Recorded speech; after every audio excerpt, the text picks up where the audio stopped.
Nous allons chanter ce matin, vous nous proposez ce matin un tour des régions de France en musique. Oui, et pour l'occasion, Pascal, je vous ai ramené la petite sonnette de mon vélo. Pourquoi? Parce que le Tour de France, ça ne commence que le 7 juillet prochain. Mais je prends un petit peu d'avance, Pascal, avec cet album des Stentors qui s'appelle Un Tour en France. Il sort aujourd'hui. Alors les Stentors, pour rappel, ce sont ces chanteurs d'opéra qui reprennent les classiques de la chanson française. Ils ne sont plus 4, mais 3. Le 4e avait d'autres projets, mais ça marche quand même à 3. Ils sont donc montés sur leur bicyclette et ils revisitent les Champs-Élysées de Joe Dassin, mais aussi les gens du Nord d'Enrico Macias, sans oublier le traditionnel en passant par la Lorraine. Je vous ai sélectionné 3 extraits sur les 14 titres de l'album: La bicyclette, La Dame de Haute-Savoie et Made in Normandie. On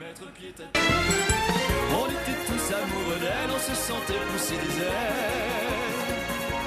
à bicyclette. Lorsque demain ne m'apportera que les cris inhumains du neveu de Savoie, j'irai dormir chez la dame de Haute-Savoie.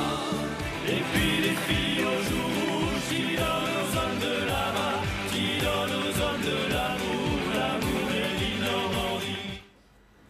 Non, bah écoutez, c'est voilà, c'est frais, ces chanteurs qui nous proposent un grand voyage. Pourquoi? Mais pourquoi? Pour faire plaisir à tous les Français. On va jusqu'en Corse, parce que je sais que vous adorez la Corse. Avec ce très joli titre que vous entendez, c'est Solène Zara qui le reprennent avec la chanteuse Battista Aquaviva qu'on a vu dans The Voice. On va même en Guadeloupe avec la chanson traditionnelle Adieu Foulard, Adieu Madras. C'est vraiment un album, vous l'avez entendu, lumineux, solaire, enjoué avec de jolis arrangements et toujours de belles harmonies. Et avec ces chansons, les Stentors reviennent vraiment à leurs premières amours tout en se modernisant un petit peu. Écoutez.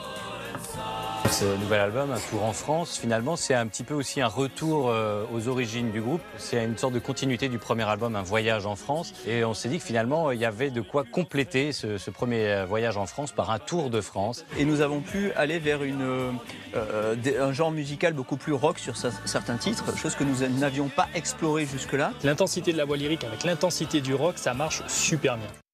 Un Tour en France, ça sort aujourd'hui. C'est vraiment l'album d'été à écouter, cheveux au vent, à bicyclette ou en voiture, c'est au choix.